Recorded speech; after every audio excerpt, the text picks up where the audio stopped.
अस्सलाम वालेकुम everyone. I hope you are all doing well.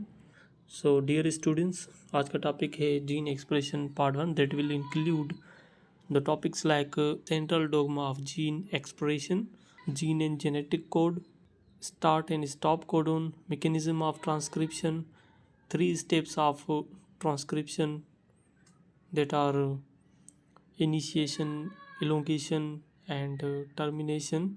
And at the last, we will discuss about modification in mRNA before translation.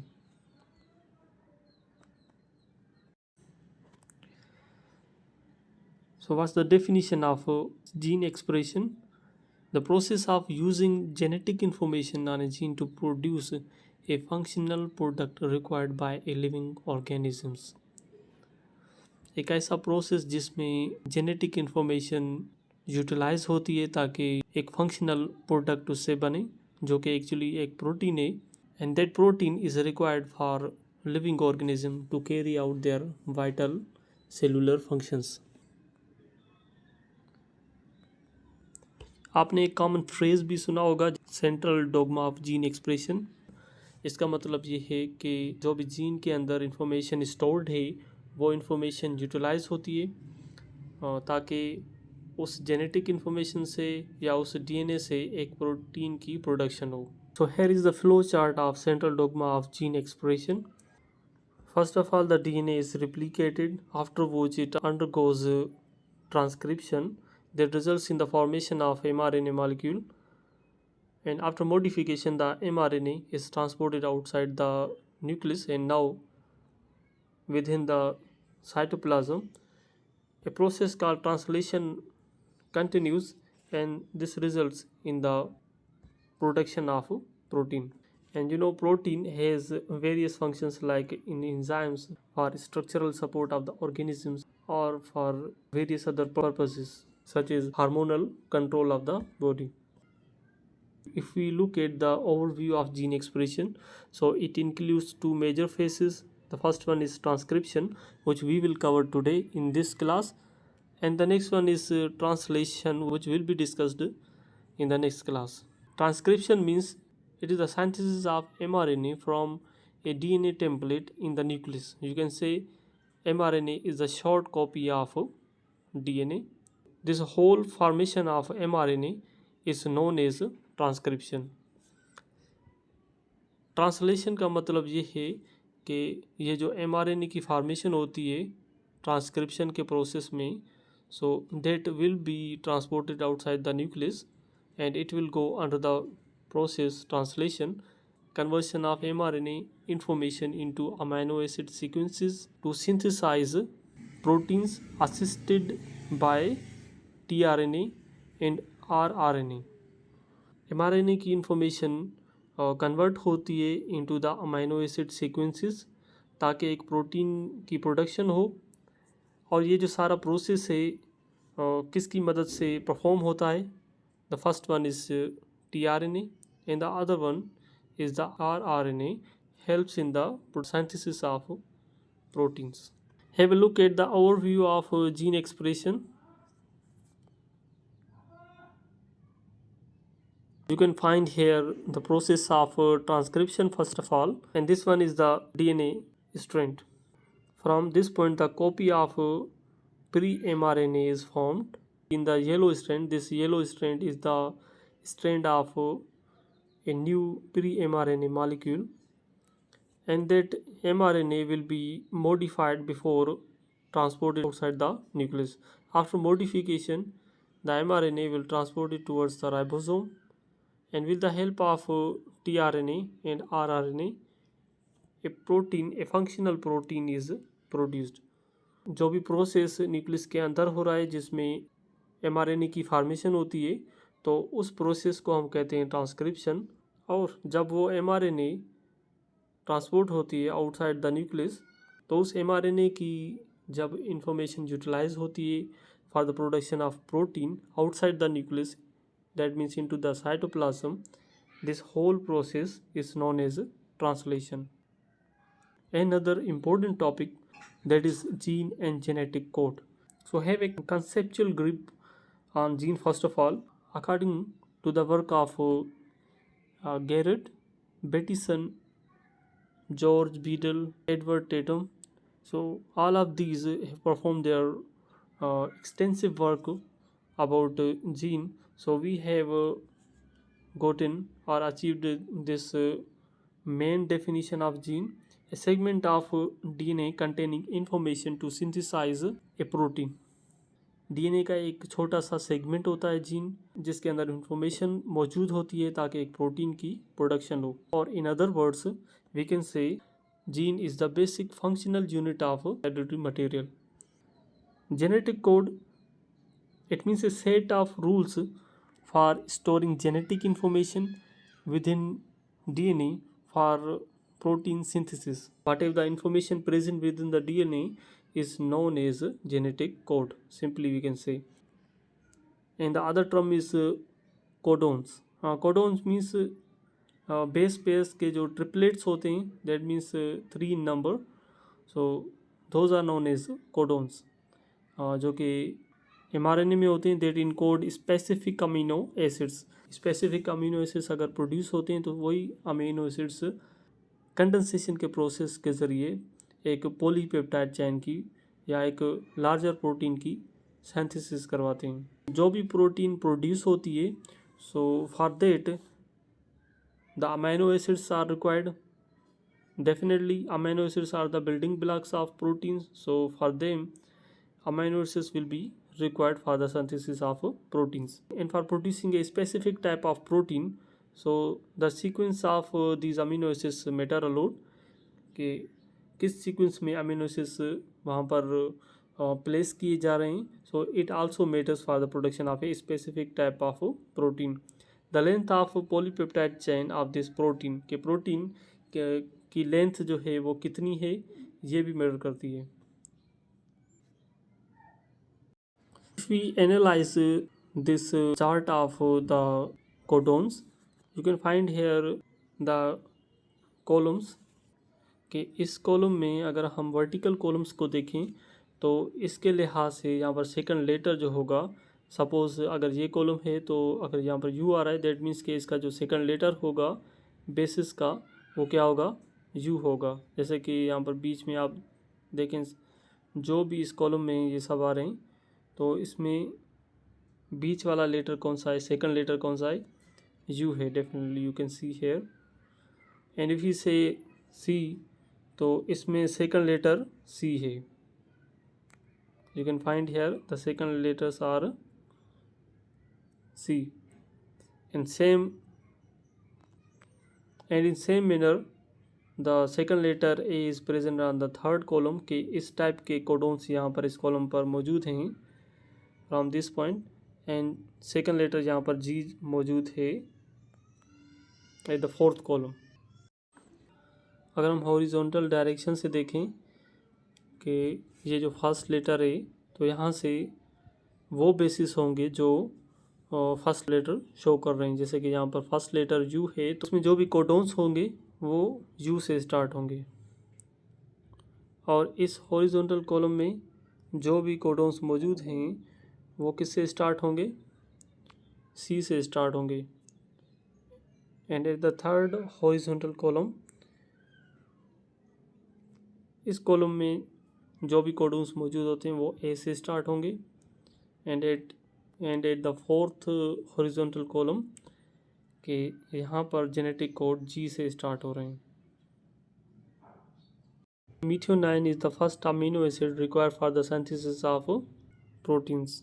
जैसे कि AUG है, it is the codon for the synthesis of methionine. And you can find here stop codons as well, UAA and UAG. You can find here these are the stop codons through which the process of translation stops. इसका function ये होता है कि जहाँ पर polypeptide chain की formation का जो प्रोसेस है अगर उसे ख़त्म होना होता है तो फिर stop codon function there and stop the joining of further amino acids on to the polypeptide chain. तो प्रोसेस वहाँ पर रुक जाता है और जो भी प्रोडक्ट होता है वो वहीं पर एक्चुअली कंप्लीट हो जाता है. The third stop codon is UGA. Here you can find here amino acids तकरीबन 20 की तादाद में होते हैं, तो वो इनकोड करने के लिए देयर आर 64 कोडोन्स जो कि कलेक्टिवली साथ मिलकर उन 20 अमीनो एसिड्स की प्रोडक्शन करवाते हैं। तो उनमें से स्टॉप कोडोन्स भी हैं जो कि एक्चुअली हम काउंट नहीं करेंगे। The rest of the amino acids, so the rest of codons definitely help in the production of 20 amino acids. It's like letters of English language that helps in the production of some words. तो ऐसे ही वो जो words हैं जो कि letters से बनते हैं, तो words actually you can consider for example those are the words are proteins and the letters, these are the amino acids which are joined to form protein. The key facts are there are 64 codons totally. The biologists hypothesized that each amino acid is coded by triplet of base pairs. So as I have already told कि there are 64 codons जो कि biologist जो हैं hypothesised उन्होंने किया है कि हर एक अमीनो एसिड वो कोड किया जाता है by triplet of base pair. तो ट्रिपलेट ऑफ बेस पेयर क्या हैं? कोडोन्स हैं जो कि एक अमीनो एसिड, हर एक कोडोन एक अमीनो एसिड की फॉर्मेशन करते हैं।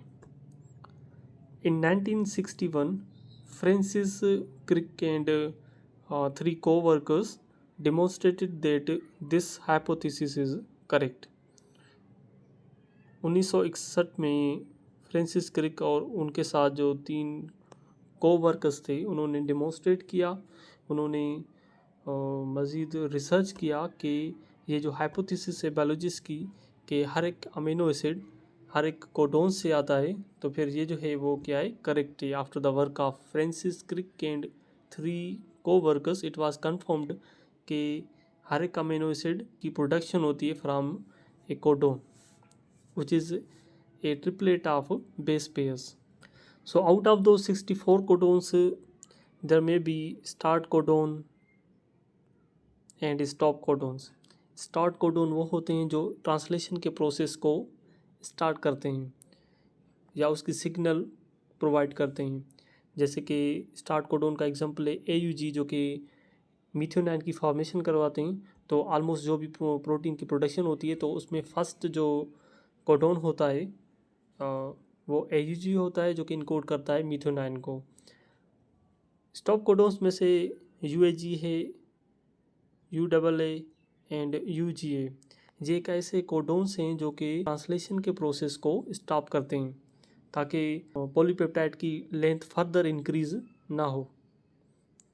तो stop codons actually they do not code for amino acids, ये कोई भी अमीनो एसिड्स की प्रोडक्शन नहीं करते बल्कि ट्रांसलेशन के प्रोसेस को स्टॉप करते हैं। ये स्टॉप कोडोन्स बहुत ज़रूरी होते हैं ताकि जो रिक्वायर्ड होती है पॉलीपेप्टाइड चेन की जो रिक्वायर्ड लेंथ होती है तो उसे वहीं पर स्टॉप कोडोन्स अपना फंक्शन परफॉर्म करते हैं ताकि फर्दर पॉलीपेप्टाइड चेन की लेंथ इंक्रीज ना हो। जेनेटिक कोड रिडंडेंट होते हैं या डीजनरेट होते हैं, जिसका मतलब ये हुआ कि हर एक अमीनो एसिड मल्टीपल कोडोन से आ सकते हैं। If there is amino acid leucine you can find here 4 codons that encode for the synthesis of leucine. और if we say valine amino acid है जो कि इनकोड किया जाता है, ये भी 4 कोडोन के ज़रिए इनकोड किया जाता है। तो ऑलमोस्ट सब में 4 कोडोन्स यहाँ पर मौजूद हैं, but we can say here के here the arginine is encoded by 4 codons, but here there are others as well जो कि arginine को encode करते हैं।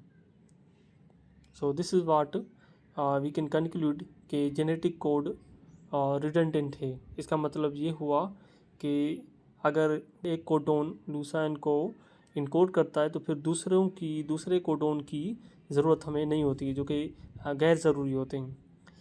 I can give you an example of redundancy in English grammar कि redundancy ये जो word है इसका मतलब ये हुआ कि जब हम वर्ड्स गैर ज़रूरी वर्ड्स हम लैंग्वेज में यूज़ करते हैं, इसका मतलब ये हुआ कि वो रिडंडेंसी है। You can use this word in English essays as well अगर एसेज में गैर ज़रूरी वर्ड्स यूज़ किए जा रहे हैं, सो दैट मीन्स कि वो लेटर क्या है, रिडंडेंट है। तो जेनेटिक कोड भी यहाँ पर क्या है, रिडंडेंट है। इसका मतलब ये हुआ कि अगर एक कोडोन किसी एक अमीनो एसिड को स्पेसिफाई कर रहा है कि दूसरे कोडोन की ज़रूरत नहीं होती, लेकिन यहाँ पर दूसरे कोडोन मौजूद है, वी कैन से कि वो क्या है, रिडंडेंट है, गैर ज़रूरी है और डीजनरेट हैं। दूसरा पॉइंट आप नोट कर लें, अगर वो रिडंडेंट है but it is not ambiguous, लेकिन वो एम्बिगुअस नहीं होते, मतलब अनक्लियर नहीं होते, वो स्पेसिफिक होते हैं। हर एक कोडोन स्पेसिफिक होते हैं, हर एक कोडोन स्पेसिफाई करता है एक मखसूस अमीनो एसिड को। हाउ, लेट मी टेल के जेनेटिक कोड एम्बिगुअस क्यों नहीं होते, बल्कि वो क्या होते हैं, क्लियर और स्पेसिफिक होते हैं। तो अगर यहाँ पर एक कोडोन है, जैसे कि फिनाइल एलेनाइन का फर्स्ट कोडोन है जो कि इसको इनकोड करता है फिनाइल एलेनाइन को, तो ये कोडोन ट्रिपल यू वाला कोडोन ये आप दूसरे कॉलम पर आप नहीं देख सकते, दूसरे कॉलम पर ये यहाँ पर मौजूद नहीं हो सकते, क्योंकि हर एक कोडोन क्या है, वो स्पेसिफिक है सिर्फ एक ही अमीनो एसिड के लिए, ना कि मल्टीपल अमीनो एसिड के लिए। हाँ, हम ये देख सकते हैं कि हर एक अमीनो एसिड के लिए मल्टीपल कोडोन होते हैं, लेकिन हर एक कोडोन जो होता है वो सब अमीनो एसिड के लिए नहीं होता। ट्रांसक्रिप्शन का मैकेनिज्म कैसा होता है? So actually in short we can say copying specific part of DNA into RNA। तो ट्रांसक्रिप्शन में स्पेसिफिकली हम कह सकते हैं कि डीएनए का एक छोटा सा सेगमेंट होता है जो कि एक ट्रांसक्रिप्शन बबल की फॉर्मेशन होती है उसमें, तो उस बबल से एक स्मॉल फ्रैगमेंट डीएनए का कॉपी होता है। So there are some important points about it कि only selected parts such as selected genes are transcribed, वहाँ से ट्रांसक्राइब्ड होते हैं। Only one strand of DNA is transcribed, तो उसमें से एक ही स्ट्रैंड होता है जो कि ट्रांसक्राइब्ड होती है, उसकी कॉपी होती है, क्योंकि दूसरा स्ट्रैंड होता है वो डेफिनेटली उसके बेसिस क्या होंगे, कंप्लीमेंट्री होती है, तो फिर दूसरे बेसिस की ज़रूरत नहीं होती। तो जिस स्ट्रैंड से कॉपी बनती है, तो उस स्ट्रैंड को, उस डीएनए के स्ट्रैंड को हम टेम्पलेट कह सकते हैं या एंटी सेंस स्ट्रैंड हम कह सकते हैं। आरएनए पॉलीमरेज इस पर काम करता है। It सिंथेसाइजेज RNA in the 5 to 3 direction. So here is the diagram of the beginning of transcription process. You can find here the transcription bubble। ये जो आप येलो में देख रहे हैं ये क्या है, ट्रांसक्रिप्शन बबल है जहाँ से आरएनए पॉलीमरेज फंक्शन अपना परफॉर्म करता है। तो इसके ज़रिए डीएनए के दोनों स्ट्रैंड्स होते हैं, ये जो आप ब्लैक स्ट्रैंड्स देख रहे हैं ये दोनों डीएनए के स्ट्रैंड्स हैं। तो ये बीच में से आप छोटे से रीजन से सेपरेट हो जाते हैं, तो सिर्फ एक ही स्ट्रैंड कंसिडर किया जाता है, जो कि हम कह सकते हैं जो स्ट्रैंड यूटिलाइज होता है तो वो क्या होता है, टेम्पलेट स्ट्रैंड होता है। तो उस टेम्पलेट स्ट्रैंड से एक नेसेंट आरएनए, नेसेंट मतलब नया एमआरएनए या प्री एमआरएनए हम कह सकते हैं, जो कि मॉडिफाई नहीं हुआ बल्कि एक नया सिंथेसाइज हुआ है। तो ये जो रेड में आप देख रहे हैं ये क्या है, एमआरएनए है जो कि प्रोड्यूस हुआ है from the template strand. And we can say ये जो डायरेक्शन है नेसेंट एमआरएनए की, ये क्या है, 3 to 5 डायरेक्शन है। Basically there are 3 steps of transcription. We will discuss each of this in detail. Number 1 is initiation.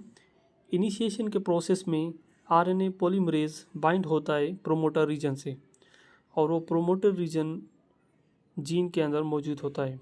Prokaryotic promoters different होते हैं as compare to the eukaryotic promoters. Case of prokaryotic promoters जैसे कि यहाँ पर TA and AT। सो ये जो promoters हैं ये -10 सीक्वेंस पर सिचुएटेड होते हैं, लोकेटेड होते हैं। दैट मीन्स कि जहाँ पर ट्रांसक्रिप्शन का प्रोसेस जहाँ से स्टार्ट होता है तो उससे तकरीबन 10 बेसिस की दूरी पर यहाँ पर मौजूद होते हैं। और ये जो प्रोमोटर रीजन है ये 35 सीक्वेंस पर, इसका मतलब ये हुआ कि 35 बेसिस की दूरी पर ये मौजूद होते हैं। और यूकार्योटिक प्रोमोटर्स जो होते हैं ये जैसे कि यहाँ पर TA बॉक्स, ये 25 सीक्वेंस पर लोकेटेड होते हैं। और CAAT बॉक्स, ये -70 सीक्वेंस पर लोकेटेड होते हैं। लेट्स डिस्कस के प्रोमोटर रीजन है क्या। Promoter region of the gene acts as a light switch. ये लाइट की स्विच की तरह है कि जब भी हम लाइट को ऑन करें या ऑफ करें तो इन same manner promoter region gene को ऑन एंड ऑफ करता है, ताकि कब वो जीन रेगुलेट हो और कब वो रेगुलेट ना हो। तो इसलिए प्रोमोटर रीजन का होना बहुत ज़रूरी है कि कब ट्रांसक्रिप्शन का प्रोसेस स्टार्ट हो और कब जो ट्रांसक्रिप्शन से जो है वो ना हो। प्रोमोटर रीजन ये एडजेसेंट होता है कोडिंग रीजन से। दैट मीन्स कि उसके साइड में होता है, कोडिंग रीजन के साइड पर प्रोमोटर रीजन मौजूद होता है, जहाँ पर ट्रांसक्रिप्शन का प्रोसेस स्टार्ट होता है। फ्रॉम द प्रोमोटर रीजन के आरएनए पॉलीमरेज वहीं उसी डायरेक्शन से टुवर्ड्स द कोडिंग रीजन वहाँ पर पहुँचता है। So it reads a single strand, तो वो टेम्पलेट को रीड करता है। As it does this it builds the mRNA copy. तो जैसे ही वो रीड करता जाता है तो फिर एक mRNA की कॉपी की फॉर्मेशन होती है। Furthermore the eukaryotic promoters in genetics, a promoter is a DNA sequence, एक डीएनए सीक्वेंस है that can recruit transcriptional machinery and lead to transcription of the downstream DNA sequence।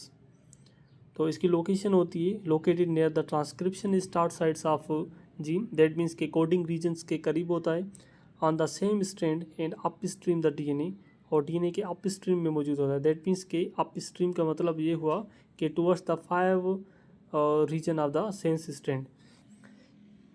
Promoter regions की usually जो size होती है, promoters can be about 100 to 1000 base pairs long. Next step of transcription is elongation. RNA polymerase unzips the DNA double helix. तो इसमें RNA polymerase unzip होता है, DNA के double helix से ये जो स्ट्रैंड्स होते हैं वो सेपरेट होते हैं। It moves along the template strand in the 3 to 5 direction, synthesizing a complementary RNA strand using free ribonucleotides। Initiation के प्रोसेस में आरएनए पॉलीमरेज बाइंड होता है towards the promoter region of the gene. तो elongation में further वो continue होता है process, तो उसमें आरएनए पॉलीमरेज अनजिप करता है डीएनए डबल हेलिक्स को। दैट मीन्स के डीएनए डबल हेलिक्स अनजिप होता है इलोंगेशन प्रोसेस में, ना कि इनिशिएशन के प्रोसेस में। पॉलीमरेज बाइंड होता है with the promoter region. Termination step it occurs when RNA polymerase reaches the terminator regions. तो टर्मिनेटर सीक्वेंस ट्रिगर होते हैं। इट मीन्स कि उसकी सिग्नल्स होती है कि वो ट्रांसक्रिप्शन का प्रोसेस वहाँ पर ख़त्म हो। Separation of the mRNA molecule from the DNA and RNA polymerase. तो टर्मिनेशन में सेपरेशन होती है mRNA मॉलिक्यूल की from the DNA and RNA polymerase. And then formation of the GC hairpin structure, एक ऐसा स्ट्रक्चर हेयरपिन की तरह जो कि आरएनए पॉलीमरेज को ट्रिगर करता है कि वो सिंथेसिस को या ट्रांसक्रिप्शन को स्टॉप करवाए। Modification in mRNA before translation, ये जो प्री mRNA है ये डीएनए और आरएनए पॉलीमरेज से डिटैच होता है, सेपरेट होता है। तो उसके बाद mRNA की मॉडिफिकेशन होती है ताकि वो mRNA एक मैच्योर mRNA बन जाए बेस्ड ऑन यूकारियोटिक ऑर्गेनिजम्स। तो उस मॉडिफिकेशन में स्प्लाइसिंग होती है। स्प्लाइसिंग एक ऐसा प्रोसेस है, you can see it's like editing A video. Splicing एक वीडियो को एडिट की तरह होता है। जैसे जीन्स के अंदर इंट्रोन्स एंड एक्सोन्स मौजूद होते हैं, ये जो एक्सोन्स होते हैं वो कोडिंग रीजन्स होते हैं और इंट्रोन्स नॉन कोडिंग रीजन्स होते हैं। स्प्लाइसिंग का प्रोसेस का मतलब ये हुआ कि the process of removing non coding introns and joining coding exons to create a mature mRNA। तो इसमें बीच बीच में नॉन कोडिंग इंट्रोन्स होते हैं, उसकी रिमूवल होती है और बाद में जो कोडिंग एक्सोन्स ज्वाइन होते हैं ताकि एक मैच्योर mRNA की फॉर्मेशन हो। तो इस प्रोसेस को कैरी आउट करने के लिए SNRNPs की ज़रूरत होती है, a small nuclear ribonuclear protein जो कि स्प्लाइसिंग का प्रोसेस कैरी आउट करता है। सो इसके स्टेप्स ये हो सकते हैं कि SNRNPs bind to the introns, ये इंट्रॉन से बाइंड होते हैं। तो दूसरे स्टेप में folding of mRNA brings exon ends closer, तो एक्सोन के एंड्स करीब आ जाते हैं ताकि इंट्रॉन्स जो होते हैं वो सेपरेट हो जाएं। In the third step introns are removed and exons are joint. और फर्दर मोर उसके बाद केप एंड टेल की एडिशन होती है। केप एंड टेल दोनों एंड्स में उस mRNA के मॉलिक्यूल पर ऐड होते हैं ताकि वो mRNA प्रोटेक्टेड हो जैसे ही साइटोप्लाज्म पर दाखिल होता है outside the nucleus.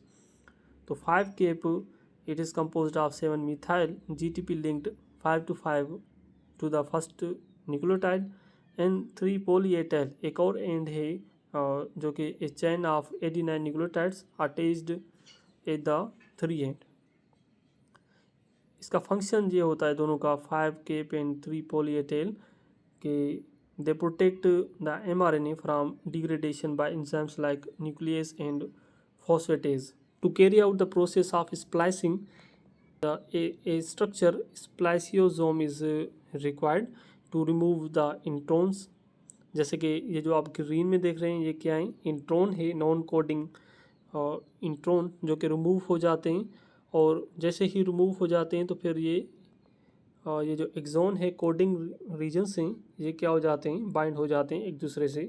Such as here you can see the spliced RNA। Furthermore you can see the 5 cap as well as the 3 polyethyl which protect the mRNA from being degraded outside the nucleus. We can see the process of splicing here.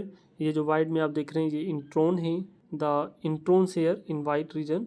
तो ये जो introns होते हैं ये क्या हो जाते हैं, रिमूव हो जाते हैं। These exons are attached are joined to be modified and enter into the process of translation, जो कि हम नेक्स्ट क्लास में पढ़ेंगे। So here is the overview of eukaryotic transcription, जो कि आज हमने क्लास में पढ़ा कि यूकारियोटिक ट्रांसक्रिप्शन में इनिशिएशन होती है, इलोंगेशन होती है एंड टर्मिनेशन होती है। First of all at the promoter regions the RNA polymerase begins the process of transcription and from the template strand a pre-mRNA is formed, and then that at the terminator regions the process is completed and then the pre-mRNA is released, and after the pre-mRNA is released that pre-mRNA is modified ताकि वो nucleus के बाहर digest ना हो, degrade ना हो।